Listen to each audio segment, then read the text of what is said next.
Tantor Audio, a division of Recorded Books, presents The Solitude of Self, Thinking About Elizabeth Cady Stanton, by Vivian Gornick, narrated by Theresa Conkin. This book is dedicated to Ellen Carroll Dubois and to Anne D. Gordon, and all who labor with her on the magisterial 6-volume production of the selected papers of Elizabeth Cady Stanton and Susan B. Anthony. Contents. Chapter 1, 1840, to begin with.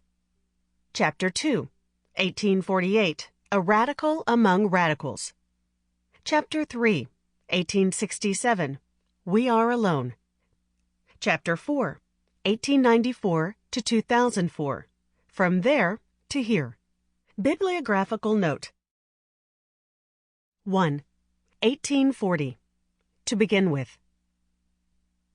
One afternoon in January of 1892, in a packed convention hall in Washington, D.C., a 76-year-old woman rose from her seat with difficulty to address the assembled audience.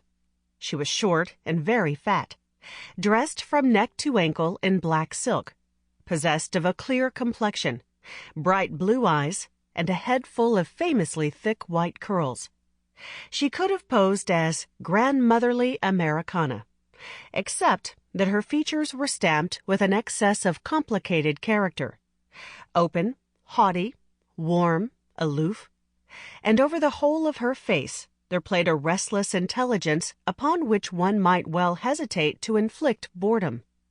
The woman's name was Elizabeth Cady Stanton. The occasion was the 3rd annual meeting of the newly formed National American Woman Suffrage Association. The title alone made her sigh. So much history behind it, so much anger and regret. More than 20 years before, in the wake of the Civil War, the women's rights movement, caught up in one of the worst quarrels in history over universal suffrage, had split into 2 associations, the National and the American.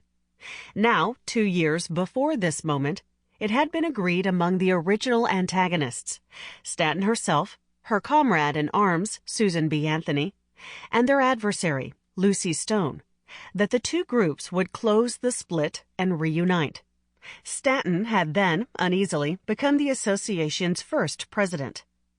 She knew, even as she campaigned for the post, that vanity alone was driving her, as she was still contemptuous of Lucy Stone and her followers, and deeply at odds with the conservatism of the younger feminists now in the ascendancy in both associations.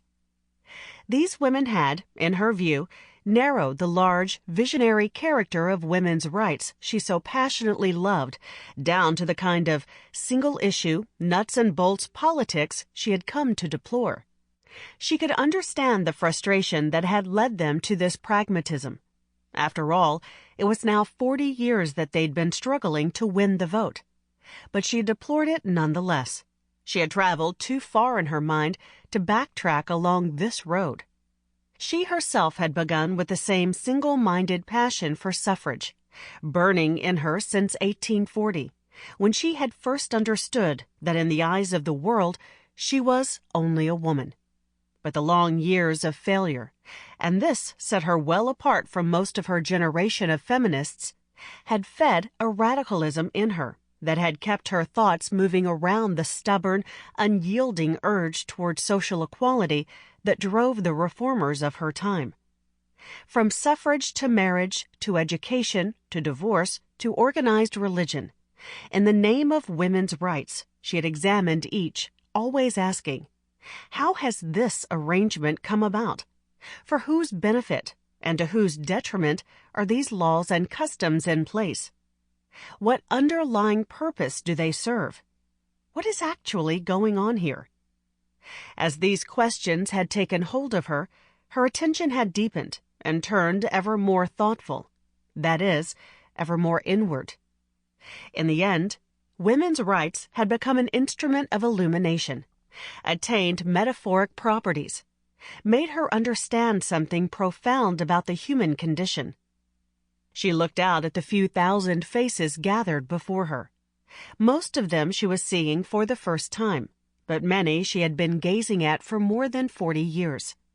They were all there, the talented organizers, the industrious drones, the narrowly intelligent polemicists.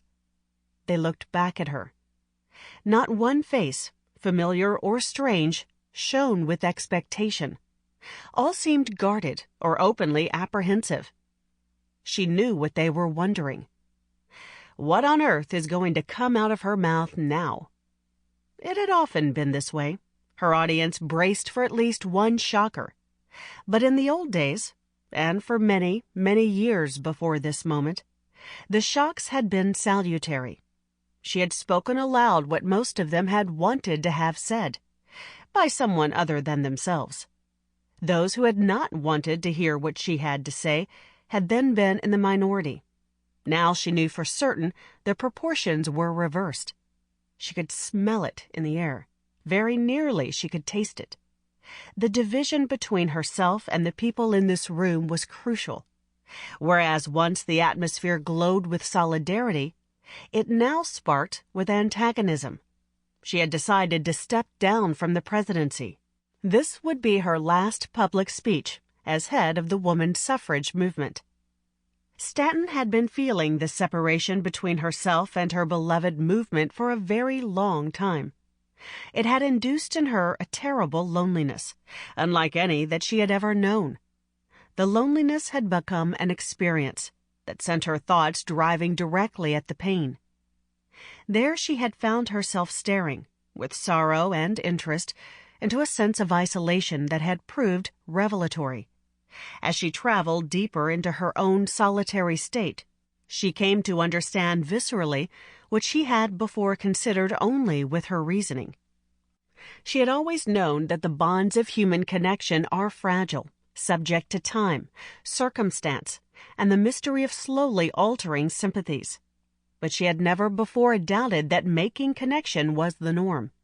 It represented a defining trait, the need for intimacy.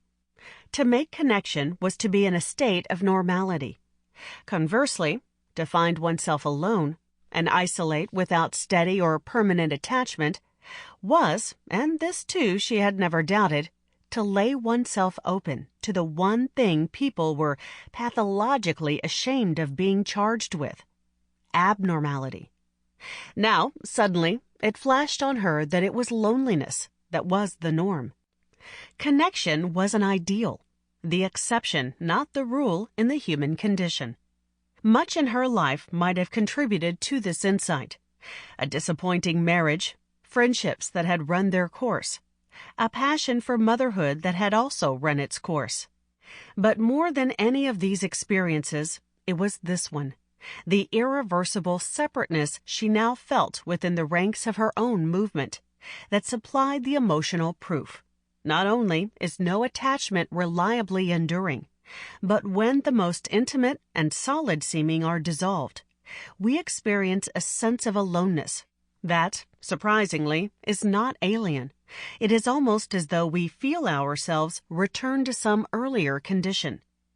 It strikes us then, and this was the revelation, that we are embarrassed by the return. It marks us, in our own eyes, as failures at doing life. We shrink from confiding the embarrassment to a living soul, even the nearest of intimates. The reticence creates a distance between ourselves and all others.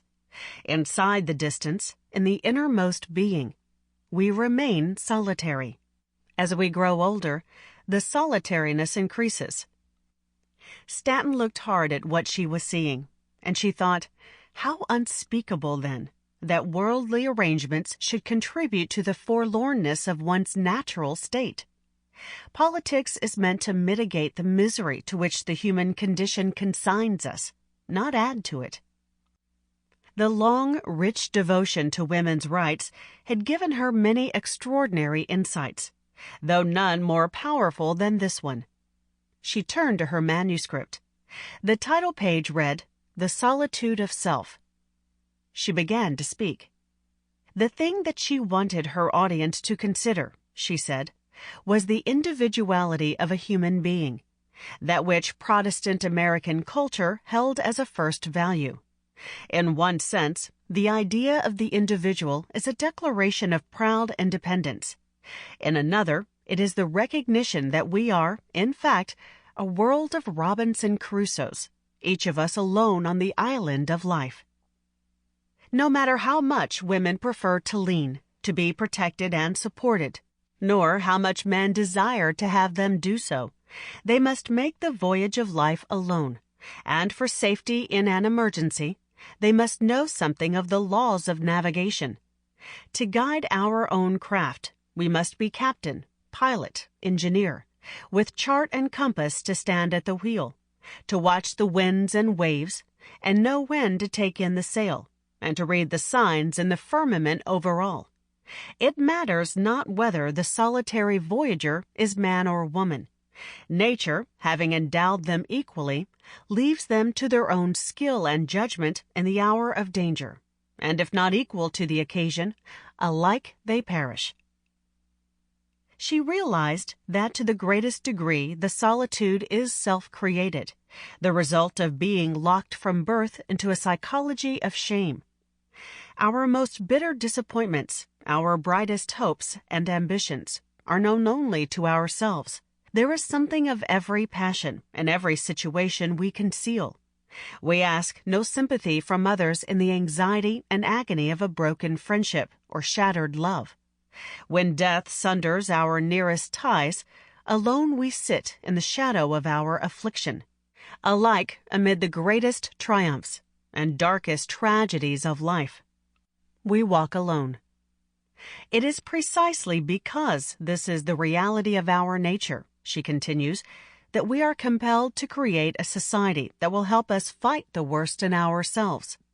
To deny anyone the tools of survival, that is, the power to act, is criminal. One of these tools, surely, is political liberty. The strongest reason that she, Stanton, knew for giving women every means of enlarging their sphere of action is the ultimate solitariness of every life. And it is from this perspective that she now speaks directly to the consequence of withholding the rights of citizens who are women. The talk of sheltering women from the fierce storms of life is the sheerest mockery, for they beat on her from every point of the compass, just as they do on man, and with more fatal results, for he has been trained to protect himself, to resist, and to conquer. Such are the facts in human experience, rich and poor, intelligent and ignorant, wise and foolish, virtuous and vicious, man and woman. It is ever the same. Each soul must depend wholly on itself. In the long, weary march, each one walks alone. This is a solitude which each and every one of us has always carried with him, more inaccessible than the ice-cold mountains, more profound than the midnight sea, the solitude of self. Our inner being, which we call ourself, no eye nor touch of man or angel has ever pierced. Such is individual life. Who, I ask you, can dare take on himself the rights, the duties, the responsibilities of another human soul? She read these words into a silent room. No one clapped, no one spoke. Not because the audience, as when Lincoln delivered the Gettysburg Address, was profoundly moved, but because a voice speaking existential truth was not, at this politically practical moment, wanted. It was, however, a very American speech that she had given, one that any of the original revolutionaries might have made, bent as he would have been on forcing politics to reflect a new world insistence that equality would let one grow a self strong enough and independent enough to do battle with life's irreducible starkness. This was how Americans arrived at eloquence, insisting on more democracy. Not another American feminist had ever, until that moment in 1892, placed the cause of women's rights so squarely at the center of such perceptions. Elizabeth Cady Stanton is the American visionary thinker of the 19th century, equal in intellectual stature to the two feminist greats who preceded and followed her, Mary Wollstonecraft and Simone de Beauvoir. Like them, she had the philosophical cast of mind large enough to see the thing whole, to grasp with radical speed the immensity that women's rights addressed. Each of these women, Wollstonecraft, Stanton, Beauvoir, had been an ardent partisan of a powerful intellectual movement, the Enlightenment, abolitionism, existentialism, and the contribution that each made to feminist understanding turned, appropriately enough, on an application of the central insight of the movement to which she had been devoted. Wollstonecraft urged passionately that women become rational beings. Stanton that every woman exercise governance over her own inviolable self. Beauvoir that women cease to be other, that is, become the central actor in their own lives. Stanton differed from the other two in that each of them wrote a single famous-making book at white heat in a comparatively short time. Vindication of the Rights of Woman over a period of a few weeks, The Second Sex over a few years, while she, Stanton, lived within the embrace of feminist thought for half a century, thinking the matter out decade by decade, provocation by provocation, through a series of speeches, letters, and essays that demonstrate the preoccupation with revolutionary republicanism that led her steadily toward an ever more existential view of the human condition. It was the promise of the democracy outraged that was working in her, flaring as brightly at the end of her political life as at the beginning. Behind that enduring slow burn lies the whole strength of American liberationist movements. It is what makes them American, that unyielding sense of outrage, the one that's experienced when one realizes the democracy is being held in check by virtue of class, race, or sex, is serious in this country, serious and lasting. It is responsible for the great civil rights movements of our own time. Certainly, it is responsible for the fact that modern feminism has repeatedly taken root here and not elsewhere, even though its intellectual beginnings can be traced to the work of brilliant Europeans. Much as the Europeans might burn over their second-class status, it was impossible for them, from Wollstonecraft's generation to Beauvoir's, to give up their longing for inclusion in the world as men have made it. This longing has always bound them to a dividedness of will that is politically crippling. The Americans, on the other hand, were moved to harden their hearts against the romantic pull of the world as it is, and concentrate on the denial of what is promised them by right of birth. Not birth into the world, birth into the American democracy. That concentration is the poetry of Elizabeth Stanton's political existence. It multiplied her insight, deepened her thought, clarified her spirit. Had she written the book, we would be reading her today instead of John Stuart Mill on the subjection of women. As it is, she left public life with that final address, The Solitude of Self, its long shadows casting back to Plato. Forward to our own day. Hers was the American contribution, and it goes far to explain why feminism as a liberation movement has flourished here as nowhere else in the Western world, rising up repeatedly every 50 years or so, never reversing itself, never completing itself, always arriving out of a passion of original discovery that is both painful and stirring. When it was my turn to realize that in the eyes of the world I was only a woman, Elizabeth Stanton's was the voice that spoke most clearly to me across the intervening century. In November of 1970, an editor at the Village Voice asked me to go out and investigate women's libers. "What's that?" I asked. A week later, I was a convert. First, I met T. Grace Atkinson, Kate Millett, and Shulamith Firestone. Next, Phyllis Chesler, Ellen Willis, and Alex Cates Schulman. They were all talking at once, and I heard every word each of them spoke. Or, rather, it was that I must have heard them all saying the same thing, because I came away from that week branded by a single thought. It was this: the idea that men by nature take their brains seriously and women by nature do not is a belief, not an inborn reality. An idea that serves the culture, and from it our entire lives follow. Simple, really. And surely this had already been said. How was it that I seemed never to have heard it before? And why was I hearing it now? A question that cannot be answered. It remains one of life's great mysteries, the matter of political readiness, that moment when the elements of dissatisfaction in a culture are sufficiently fused to achieve a critical mass. If you are one who responds to the moment, you can never really explain it. You can only describe what it felt like. Now, in 1970, awake and asleep, a review of my life as a woman kept repeating itself, like a broken record going round and round inside my head.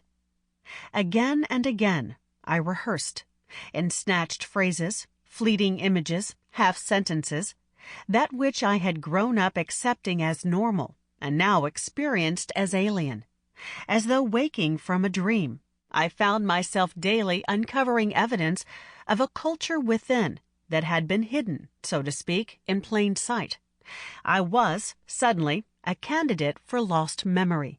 I remembered my mother and my aunt beaming when, as a child, I performed intellectually, at the same time telling me that I'd soon have to put a lid on it, since no man wants a woman to be that smart, and love is the most important thing in a woman's life. I could see myself nodding, as though taking instruction in the laws of the universe. I remembered a classmate at City College taunting me with Aristotle, repeating the philosopher's assertion that women are the first deviation in nature, a deformity, an infertile male, and me responding hotly, but in the style of Katharine Hepburn sparring with Spencer Tracy, both of whom, beneath all the splendid speeches, also knew that love is the most important thing in a woman's life. I remembered an eminent physicist telling me that women could be good scientists, but not great scientists. It had to do with a crucial difference in the nervous system. I remembered my young husband and me talking for hours about what we would do with the future, both clearly taking it for granted that his life was to be our life. I remembered an English department chairman telling me in the early 60s that women did not receive tenure at his school, and me murmuring, "Of course," without surprise or complaint. I remembered an analyst saying to me in that same decade, "You don't want to marry the great man, you want to be the great man," as though he had discovered my dirty little secret, and I staring speechlessly at him, guilty as charged. Now I found myself thinking, who on earth says such things to a human being, whom the speaker considers as real as he is to himself? Who tells another person, whom you believe made in the same image as you, that the wish to experience one's own finite self to the fullest is unnatural? Who thinks it acceptable that a set of needs described as essential to anyone's humanity be considered necessary for some, but not for others? Who indeed? Everything about this moment had the far-reaching power of conversion. I remember writing my first feminist piece, as though I'd been struck by religious lightning.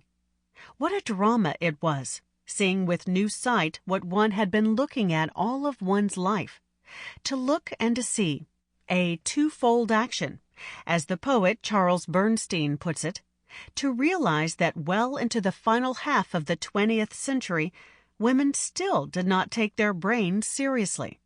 It struck me forcibly in 1970 that universal culture remained posited on the unspoken understanding that no man, and all too few women, would challenge the immutability of second-class status for women.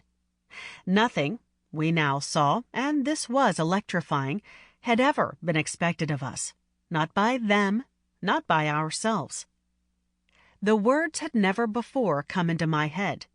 It was the last description on earth I would have applied to myself. Second-class citizen. What had such a phrase to do with me? Everything, as it turned out. I had always thought I knew well enough what it meant to be seen as other. I had, after all, grown up the child of Jewish working-class immigrants, in a middle-class Christian country governed by the educated and the native-born. But these problematic elements of identity had, at this time in this place, proven not to be written in stone. And in 1970, in New York City, they seemed as nothing compared with what I now perceived to be an unalterable stigma of birth. I looked and I saw. I had been born into the wrong sex. The world would have to change radically before that would stop mattering. How unreal, I thought, I have been to myself. All these years, going along with a head full of dreamy plans to find myself, become myself, exercise the freedom of an earned will. Suddenly the word sounded unbearably foolish in my own ears. The naivete, to have never before understood the external limits placed upon any journey into and then out of the self that might be undertaken by a person who was a woman. The light was blinding and then illuminating, and I must say the illumination was an astonishing comfort. I woke up with it, danced through the day with it, fell asleep smiling with it. I became impervious. The slings and arrows of daily fortune could not make a dent in me. Life felt good then. I had insight, and I had company. I stood in the middle of my own experience, turning and turning. In every direction I saw a room full of women, also turning and turning. That is a moment of joy, when a sufficiently large number of people are galvanized by a social explanation of how their lives have taken shape, and are gathered together in the same place at the same time, meeting again and again in restaurants, lecture halls, and apartments for the pleasure of elaborating the insight and repeating the analysis. It is the joy of revolutionary politics, and it was ours. To be a feminist in the early 1970s, bliss was it in that dawn to be alive. Not an I love you in the world could touch it. We lived then, all of us, inside the loose embrace of feminism. There was no other place to be, except with each other. I thought I would spend the rest of my life there. What we today see in our hundreds, I was convinced, will tomorrow surely be seen by thousands, and the day after that by millions. How could it be otherwise? Only people of serious ill will, or intellectual deficiency, or downright political greed would oppose the obvious. And, after all, how many of them could there be? That our obvious truth would raise monumental anxieties in women and men alike, anxieties of the kind that throw people back on fears of a primitive order. This did not occur to us. When our point was not only not readily taken, but violently disputed, both to the left and to the right, by conservatives and liberals alike, we were shocked and reinforced. Opposition to the cause made jailhouse lawyers of us all. The need to justify ourselves required more explanation. More explanation required more thought. More thought made philosophical human beings out of countless women who might not otherwise have held so high a regard for the virtue of seeing things whole. And thus our numbers swelled. Looking back on those visionary years, what I find most remarkable is the swiftness with which the course of thought among feminists widened and deepened. Almost from the beginning, the movement was philosophical in its nature, existential in its grasp. Yes, equal pay for equal work. Yes, pass the ERA. Yes, legal abortion and an end to job discrimination. But at the same time, and surrounding all this down-to-earth politicking, was an immeasurably larger insight, within which the politicalness of life was being understood as one of... Sample complete. Ready to continue?